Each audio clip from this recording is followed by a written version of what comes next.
What's up girls, welcome back to Cross Gardening. Today is going to be a very small video in the middle of two episodes of the Soul Science, because yesterday I went to go and buy some new trees out of the nursery in my favorite shop called Diggers here in Victoria, and I got some avocados and macadamias and feijoa. So I'm really excited for spring because I just got them here so that I can start to get them to grow a bit more in the greenhouse before I put them in the soil when the temperature starts to warm up again. But when you get them on a nursery, you usually get them in some very thin pots, right? And so you would want to repot them just so that you give them enough space to keep on growing until you plant them in the soil. Because at this stage right now, we're still in winter here in Melbourne. It still has some freezing cold temperatures out there. I'm gonna have to wait for spring in 2 months time before I put them outside. And I do wanna capitalize a little bit on the growth before spring comes around. And I'm gonna show you how you go and repot them effectively for you to be ready to plant them in the soil when the time comes.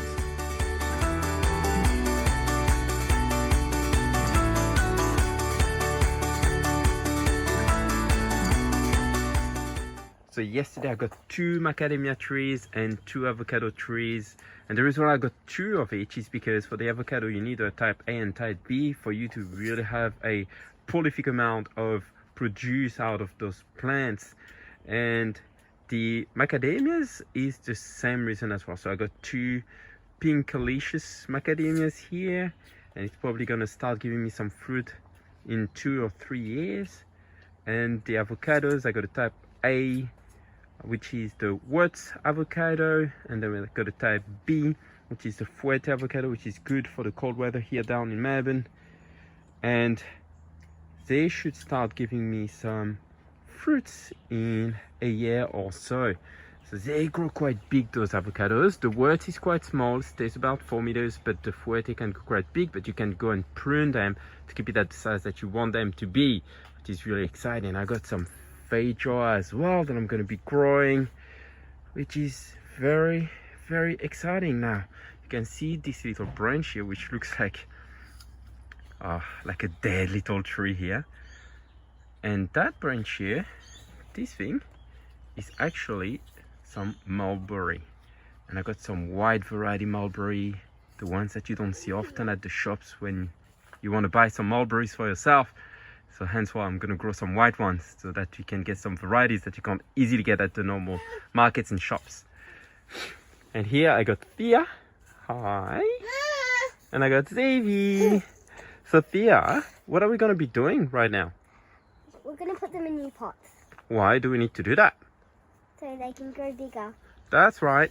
Because if you look here, when we bought those plants here, the pots are quite small, right? So if you really want your trees to grow and to establish themselves, they need to be able to have some strong root system, and this is way too small for the roots to be able to develop. So we're going to transfer them into bigger pots, and we're going to use some potting mix here that we just got from the hardware shop and get into it.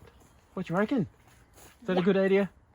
Yeah, let's do it. Okay, so here are the pots that we're going to be using. Why we're using those pots is because I'm not going to be planting those directly in the ground. I'm going to wait for spring to plant them out, because they're quite young and so they're quite fragile, right? And the avocado trees even more, they like to be warm. They don't like to be way too cold when there's freezing temperature out there. And so what I'm going to do is I'm going to repot them and keep them here in the greenhouse so that they can have a good environment for them to keep living and thriving until spring comes around. And when spring comes around and the temperatures are good enough and there's no risk of freezing temperatures anymore, I'm going to put them in the ground right in the backyard. And so they have enough time, they would have like a good 9 months for them to establish before the next winter comes around. So that is the plan. And Thea here is already with a mask on, and she got her gloves on as well. When you handle potting mix, you do want to protect yourself. There's some signs in here that basically says that you need to wear some masks, you need to wear some gloves as well.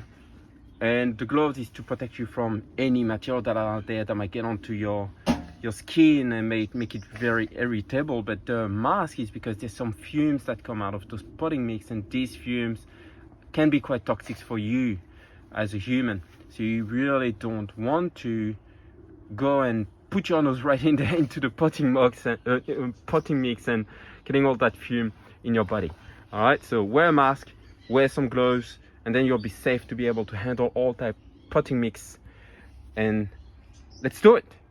All you gotta do is just like what Thea is doing right now, really doing well, is put that potting mix in there. Often when you get your potting mix, they come in blocks like that, they really stuck together, so you gotta break them up. Just don't try and put them in and try to plant your trees in directly. Just break it up, and all the big pieces that you find, you want to take them out of it, okay? Just so that the roots don't have anything that gets in the way for them to be able to grow in that pot.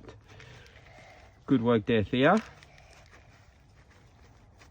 All right, so I'm gonna do my side now. I'm not gonna let Thea do all the work on her own, and then I'll go back onto the video and show you how to put the plants in there afterwards. Okay, so we took him out. You want to break it up a little bit, just so that the roots can actually spread in here. So just press it a little bit until the roots are a little bit freer. Here we go. Here we go, and then just put it in there. Come closer. Come here. Yeah. And just fill the potting mix all around it to hold it together. Really simple. All right. Here you go. And this is it for this video. We got all the trees here. We put it into bigger pots so that they can keep on growing until we wait until spring to plant them out. Now when you do that, you got to be careful, right? Because being in pots, the pots don't hold that water really well. The water just flows through quite easily and get down on the pots, and filters out of those holes that you have at the bottom of your pots. So you want to make sure there's the water in there. You don't want to overwater it, but make sure that there's still water. It doesn't completely dry out, just so that your plants can really thrive in there. So this is it. If you like this video, just hit that like button, and if you want to see more videos like this, and next video we're gonna go back onto that series about soil, so just subscribe to this channel so you can get the notification as soon as it comes out. And like I like to say all the time, it's never been a better time to become a gardener and become a grower. So join the community, share the love around, share your knowledge around, and together let's build a future that's going to be really thriving for our kids and our own families.